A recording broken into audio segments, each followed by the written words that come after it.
নমস্কাৰ এই মুহূৰ্তত আপোনালোকে চাইছে SN News 24 ইউটিউব চেনেল ৰাজ্য সভাটোতে কেইবাটাও গুৰুত্বপূৰ্ণ খবৰ আপোনালোকলৈ আগবঢ়াইছে যিকেইটা খবৰ আপোনালোকে জনাটো অত্যন্ত দৰকাৰী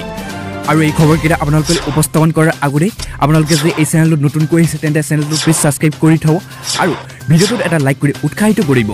প্ৰথমটি খবৰ অসম প্ৰদেশ কংগ্ৰেছ কমিটি দলৰ সভাপতি গৌৰৱ গগৈক নিযুক্তি দিয়াৰ পাছতে এতিয়া বিপদত পৰিছে বিজেপি চৰকাৰ বিশেষকৈ মুখ্যমন্ত্ৰী ডক্টৰ হিমন্ত বিশ্ব শৰ্মা কিয়নো গৌৰৱ গগৈ মুখ্যমন্ত্ৰী হলে খোল খাব হিমন্তৰ সকলো ফাইল বিজেপিৰ শীৰ্ষ নেতা মন্ত্ৰীৰো আছে পাকিস্তান কানেকশ্যন বৈদেশিক মন্ত্ৰী জয়শংকৰৰ পত্নী জাপানৰ পুত্ৰ ব্ৰিটিছৰ নাগৰিক গৌৰৱ হিমন্তৰ যুঁজত এইবাৰ এণ্ট্ৰি ৰিপুন বৰাৰ গৌৰৱৰ হাতত কি ফাইল আছে মুখ্যমন্ত্ৰী হিমন্তৰ ফাইল খোল খোৱাৰ ভয়ত থৰকা চুটি হেৰুৱাইছে মুখ্যমন্ত্ৰী হিমন্ত বিশ্ব শৰ্মাই গৌৰৱ গগৈ মুখ্যমন্ত্ৰী হলে খোল খাব হিমন্ত বিশ্ব শৰ্মাৰ ফাইল গৌৰৱ গগৈ মুখ্যমন্ত্ৰী হলে খোল খাব ডক্টৰ হিমন্ত বিশ্ব শৰ্মাৰ ফাইল ইয়াৰ পাছৰ এটা big breaking news lakh lakh মহিলাৰ একাউণ্টত জমা হল অৰুণোদয়ৰ ধন আপুনি পালেনে অৰুণোদয় আঁচনিৰ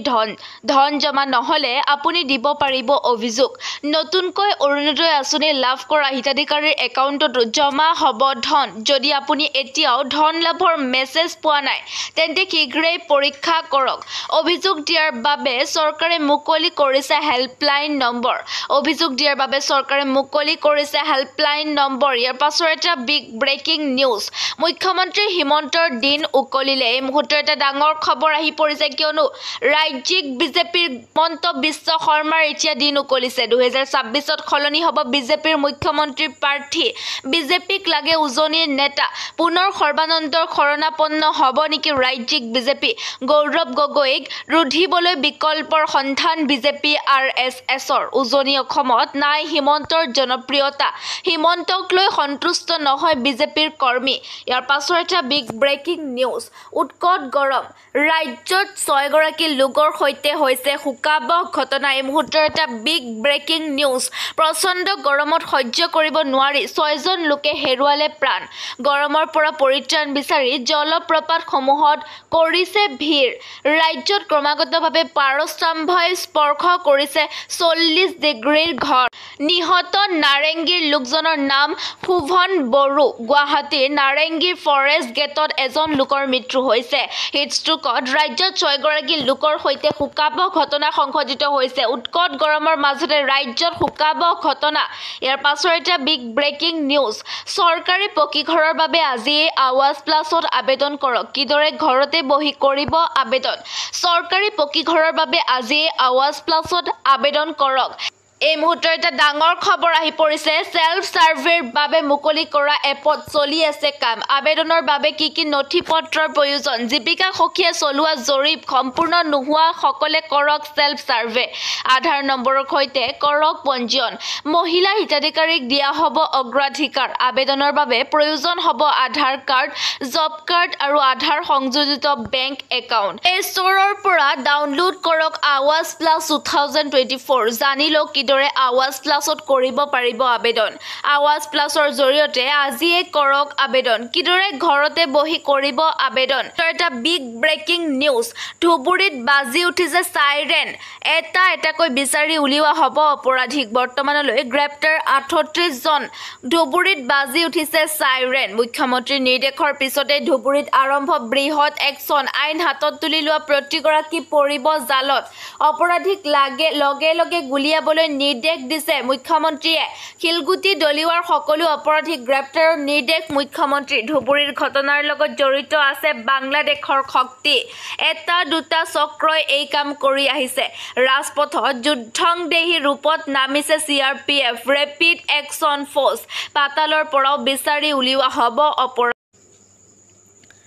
ইয়াৰ পাছৰ এটা বিগ ব্ৰেকিং নিউজ আহমেদাবাদৰ বিমান দুৰ্ঘটনাত মৃতকৰ সংখ্যা 274 জনলৈ বৃদ্ধি পাইছে ডিজিটেল ডেস্ক আহমেদাবাদৰ বিমান দুৰ্ঘটনাত মৃত্যু হোৱা লোকৰ সংখ্যা 274 জনলৈ বৃদ্ধি পাইছে যদিও এই পৰ্যন্ত আনুষ্ঠানিকভাৱে কিমান মানুহৰ মৃত্যু হৈছে সেই কথা ঘোষণা কৰা হোৱা নাই তথাপিও বিমানখনৰ 242 জন লোকৰ ভিতৰত 241 জনৰে মৃত্যু হোৱাটো নিশ্চিত হৈ পৰিছে ইফালে ঘটনাৰ নিশা গুজৰাট আৰক্ষীয়ে 265 জন লোকৰ মৃত্যু হোৱা বুলি নিশ্চিত কৰিছিলে সূত্ৰ অনুসৰি মৃতকৰ সংখ্যা আৰু অধিক বৃদ্ধি পাইছে বিমানখনৰ ধ্বংসাৱশেষৰ পৰা অধিক মৃতদেহ আৰু শৰীৰৰ অংগ উদ্ধাৰ কৰা হৈছে শনিবাৰে পুৱালৈকে কমেও 274 জন লোকৰ মৃত্যু হোৱা বুলি জানিব পৰা গৈছে এই সংখ্যা আৰু অধিক বৃদ্ধি পাব পাৰে বুলি আশংকা কৰা হৈছে উল্লেখ্য যে আহমেদাবাদ বিমানবন্দৰৰ পৰা উৰা মৰাৰ কেইটামান মুহূৰ্তৰ পিছতে এয়াৰ ইণ্ডিয়াৰ AI-171 বিমানখনে BJ মেডিকেল কলেজৰ এটা হোষ্টেলত খুন্দা মাৰে এই মুহূৰ্তৰ এটা ভয়ানক খবৰ আহি পৰিছে ফলত বিমানখনৰ বিস্ফোৰিত হৈ বিমানখনৰ অগ্নিকাণ্ড সংঘটিত হয় ফলত বিমানখনৰ এজন যাত্ৰী ৰক্ষা পৰাৰ বিপৰীতে বাকি আটাইকেইজনৰ মৃত্যু হয় কেৱল সেয়াই নহয় হোষ্টেলৰ কেইবাজনো আৱাসী আৰু স্থানীয় লোকৰো মৃত্যু হৈছে এই মুহূৰ্তৰ এটা শোকাবহ ঘটনা আহি পৰিছে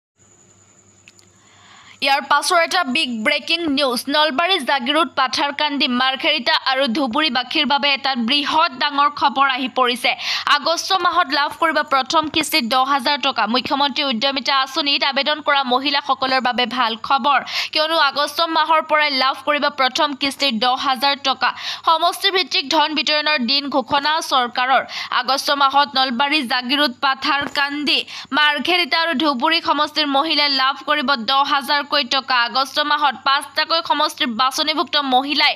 লাভ কৰিব 10,000 টকা আগষ্ট মাহৰ পৰাই লাভ কৰিব প্ৰথম কিস্তিত 10,000 টকা ইয়াৰ পাছৰ এটা বিগ ব্ৰেকিং নিউজ বাজেটৰ পূৰ্বে চৰকাৰী কৰ্মচাৰীলৈ উপহাৰ বেসিক পে 18,000 পৰা হ'ব 26,000 টকা বৃহৎ খবৰ আহি পৰিছে 26,000 হ'ব ন্যূনতম বেসিক পে কেন্দ্ৰীয় চৰকাৰে ফিটমেন্ট ফেক্টৰ বৃদ্ধি কৰিলে কেন্দ্ৰীয় চৰকাৰৰ অধীনৰ কৰ্মচাৰীৰ বেতন বৃদ্ধি পাব ফিটমেন্ট ফেক্টৰ অন্তিমবাৰ 2016 চনত বৃদ্ধি কৰা হৈছিল য'ত কৰ্মচাৰীৰ ন্যূনতম বেতন 6,000 টকাৰ পৰা বৃদ্ধি হৈছিল 18,000 টকালৈ ফিটমেন্ট ফেক্টৰত সম্ভাৱিত বৃদ্ধিৰ দ্বাৰা ন্যূনতম বেসিক বেতন 26,000 টকা হ'ব পাৰে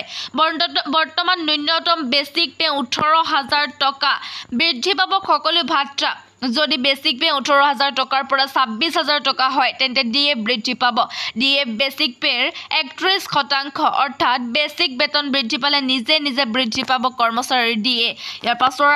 আন এক বৃহৎ ডাঙৰ খবৰ আহি পৰিছে উৎকট গৰমে দহিছে ৰাজ্যবাসীক আজিৰে পৰা খলনি পাঠদানৰ সময় প্ৰচণ্ড গৰমৰ বাবে খলনি হ'ল বিদ্যালয়ৰ পাঠদানৰ সময়সীমা এমই স্কুলত পুৱা 7:30 বজাৰ পৰা 12 বজালৈ চলিব পাঠদান এলপি স্কুলত পুৱা 7:30 বজাৰ পৰা 11:30 বজালৈ চলিব পাঠদান বিদ্যালয়সমূহত থাকিব লাগিব পৰ্যাপ্ত খোৱাপানীৰ ব্যৱস্থা পুৱা প্ৰাৰ্থনা সভা চাহ পৰি থকা ঠাই প্ৰেক্ষাগৃহ অথবা শ্ৰেণীকোঠাত হ'ব লাগিব এইচএছ স্কুলত পুৱা 7:30 বজাৰ পৰা 12:30 বজালৈ চলিব পাঠদান ইয়াৰ পাছত আন এক বৃহৎ ডাঙৰ খবৰ আহি পৰিছে এনআৰচিত বাদ পৰা 19 লাখৰ অধিকাংশই হিন্দু বাংলাদেশী 1600 কোটি খৰচ কৰাৰ পিছত ওলাব 4ৰ পৰা 5 জন বিদেশী এনআৰচিত নাম নথকা অধিকাংশই হিন্দু বাংলাদেশী বুলি ধৰা পৰিছে বাদ পৰা 19 লাখ লোকৰ অধিকাংশই হিন্দু বাংলাদেশীৰ নাম নথকাত